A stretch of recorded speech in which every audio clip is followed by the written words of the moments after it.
जी हाँ दोस्तों, स्वागत है आपका हमारे YouTube channel dream job with Ankit. दोस्तों वीडियो में आपको यूपीएससी आईएएस का पूरा फॉर्म भर के दिखाएंगे, तो पूरा वीडियो आप ध्यान से देखिएगा। स्टेप बाय स्टेप हम आपको सब कुछ बताएंगे। तो चलिए शुरू करते हैं। सबसे पहले आपको आना है upsconline.nic.in। इस पर आएंगे तो यहाँ पे देखिए लॉगिन का ऑप्शन मिलेगा आपको। यदि आप पहले से रजिस्टर्ड हैं, एक बार रजिस्टर्ड कर लेते हैं तो उसके बाद आपको दोबारा रजिस्ट्रेशन करने की ज़रूरत नहीं होती है।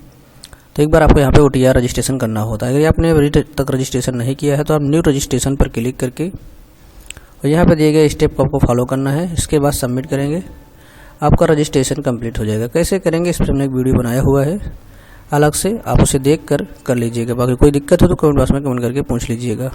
उस वीडियो का लिंक डिस्क्रिप्शन बॉक्स मिल जाएगा या फिर आपको ऊपर आई बटन पे मिल जाएगा।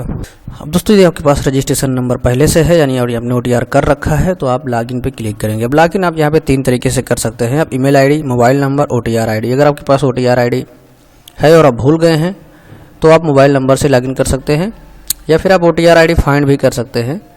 तो यहाँ पे मोबाइल नंबर से ही लॉगिन करते हैं, क्योंकि मोबाइल नंबर सभी के पास होता है, उसमें याद करने की ज़रूरत भी नहीं पड़ती है। तो यहाँ पे मोबाइल नंबर डालेंगे। OTP के लिए यहाँ पे गेट OTP पे क्लिक करेंगे, OTP आएगा। यहाँ पे जो कैप्चा कोड दिया है इसको डाल के लॉगिन करेंगे। तो हमारे पास OTP आ चुका है। हम OTP यहाँ पे डाल रहे हैं।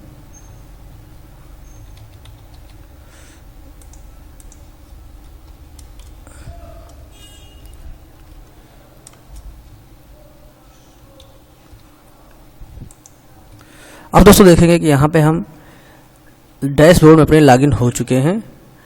अब आपको अप्लाई करने के लिए आपको आना है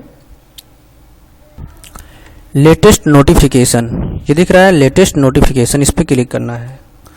उसके बाद आप देखेंगे यहाँ पे जो भी फॉर्म चालू रहेंगे उसकी लिस्ट आपको यहाँ पे दिखाई देगी।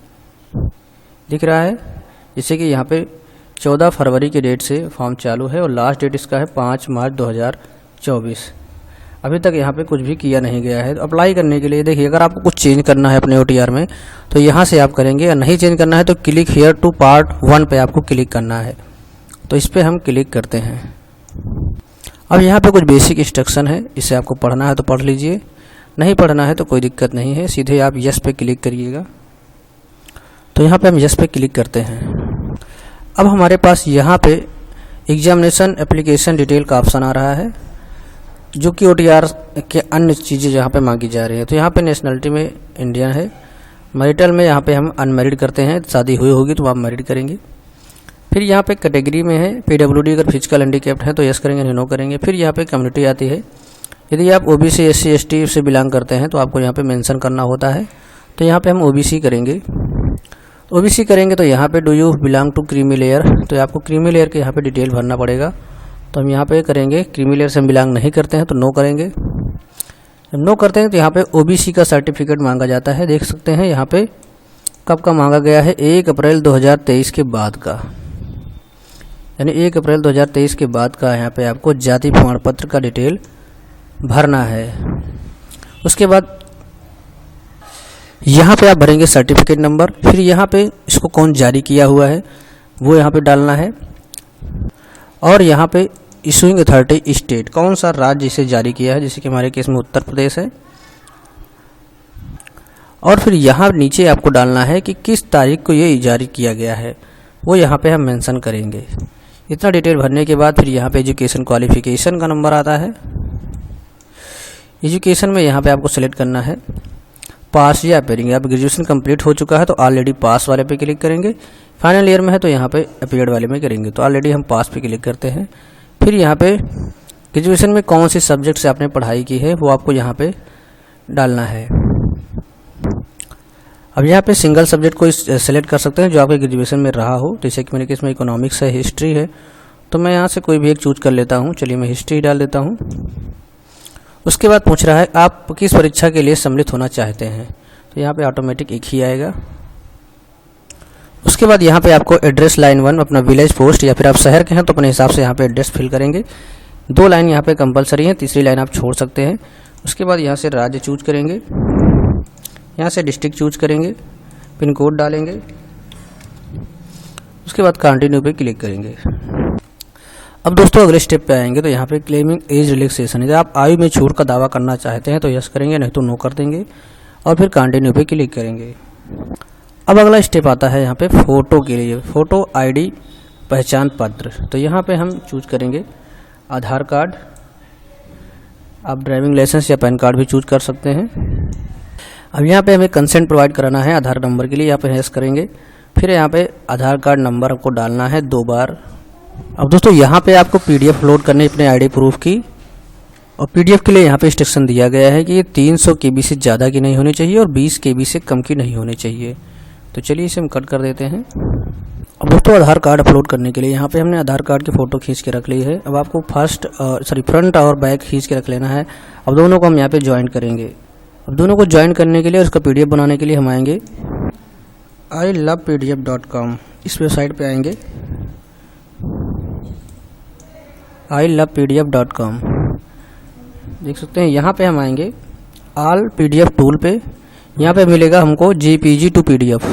अब यहाँ पे हमें ऑप्शन मिलेगा सिलेक्ट JPG इमेजेस, इस पर हमको क्लिक करना है और जो हमें मर्ज करना है एक PDF में उसे हम सिलेक्ट करेंगे।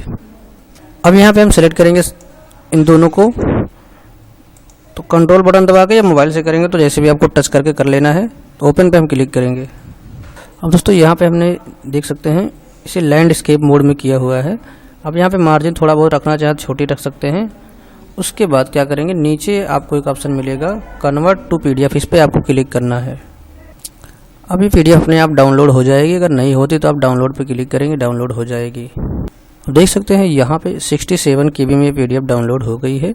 अब हम इसे अपलोड करते हैं अपने रजिस्ट्रेशन वाले पार्ट में। तो यहाँ पे हम आ गए हैं बैक। अपलोड करने के लिए हम चूज़ फाइल पे क्लिक करेंगे, जो कि हमने डाउनलोड किया तो डाउनलोड में हमें सेक्शन में मिल जाएगी।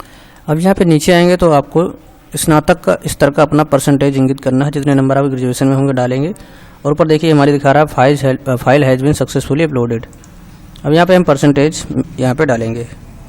उसके बाद नीचे आएंगे तो आपको यहाँ पे नंबर ऑफ अटेम्प्ट दिखाना है। आपने इसके पहले सिविल सर्विस एग्जाम में कितनी बार बैठ चुके हैं ये यहाँ पे मेंशन करना होता है। यदि आपने नहीं एक भी बार एग्जाम दिया तो यहाँ पे 0 मेंशन करेंगे।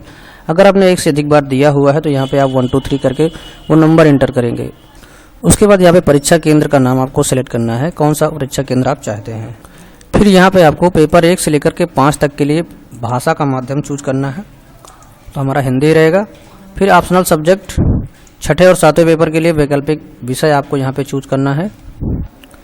और उसके बाद फिर यहाँ पे 6ठे और 7वें वैकल्पिक विषय का भाषा का माध्यम, तो ये भी हम हिंदी ही रखते हैं। फिर यहाँ पे पूछ रहा है कि आप अरुणाचल प्रदेश, मणिपुर, मेघालय, मिजोरम, नागालैंड के रहने वाले हैं, तो यहाँ पे हम नहीं कर देंगे। फिर यदि नहीं है तो फिर कह रहा पेपर 1 के लिए भाषा का माध्यम आप चूज करिए, तो इसके लिए भी हम हिंदी ही कर देते हैं। उसके बाद कंटिन्यू पे हमें क्लिक करना है। अब आपका पूरा फॉर्म का प्रीव्यू ओपन होके आ जाएगा। यदि आप इसमें कुछ चेंज करना चाहते हैं तो अपडेट पे क्लिक करके सुधार करेंगे, नहीं तो आई एग्री पे क्लिक करेंगे। अब दोस्तों देख सकते हैं रजिस्ट्रेशन कंप्लीट हो चुका है। यहाँ पे पंजीकरण आईडी मिल चुकी है। अब आप इसकी प्रिंट लेना चाहें तो ले सकते हैं, अदरवाइज कोई जरूरत नहीं है। पे एग्जामिनेशन फी पे हम क्लिक करेंगे। अब यहाँ पे हम पेमेंट वाले गेटवे पे आ गए हैं। अब यहाँ पे देख सकते हैं आप ब्रांच के थ्रू भी कर सकते हैं, ऑनलाइन भी कर सकते हैं, तो जिस माध्यम से आप करना चाहें कर सकते हैं। तो यहाँ पे हम all payment bank of internet banking पे क्लिक करेंगे। अब यहाँ पे बहुत सारे ऑप्शन आ रहे हैं। आप UPI से करना चाहें UPI से, डेबिट कार्ड से तो UPI से हम क्लिक करते हैं। अब UPI में यहाँ पे UPI ID से भी कर सकते हैं और QR कोड से भी कर सकते हैं, तो QR कोड से हम सेलेक्ट कर लेते हैं। अब देख सकते हैं QR कोड आ गया है। तो यहाँ पे पेमेंट हो चुकी है हमारी। हमें कुछ सेकंड का वेट करना है, ऑटोमेटिक रिडायरेक्ट हो जाएगा। ये देख सकते हैं यहाँ पे सक्सेसफुल हो चुका है। अब हमें यहाँ पे कंटिन्यू पे क्लिक करना है। अब दोस्तों फिर से आप डैशबोर्ड में आ जाएंगे। अब यहाँ पे देखेंगे एप्लीकेशन स्टेटस पे जाके, तो आपके फॉर्म का स्टेटस दिखाएगा कि आपने कितने स्टेप कंप्लीट कर लिए हैं। रजिस्ट्रेशन कंप्लीट हो चुका है, फीस भी हो चुकी है। अब यहाँ पे photo sign and photo ID not uploaded दिखा रहा है। तो चलिए इसे हम अपलोड करते हैं। अब इसे अपलोड करने के लिए आप आएंगे लेटेस्ट नोटिफिकेशन में। यहाँ पे देखिए व्यू एग्जामिनेशन फी पेड हो चुका है, view upload photograph and signature, इस पर हम क्लिक करेंगे।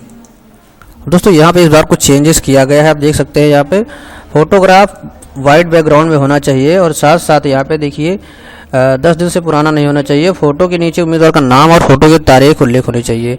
यानी यहाँ पे थोड़ा सा नई चीज़ें ऐड की गई हैं इस बार।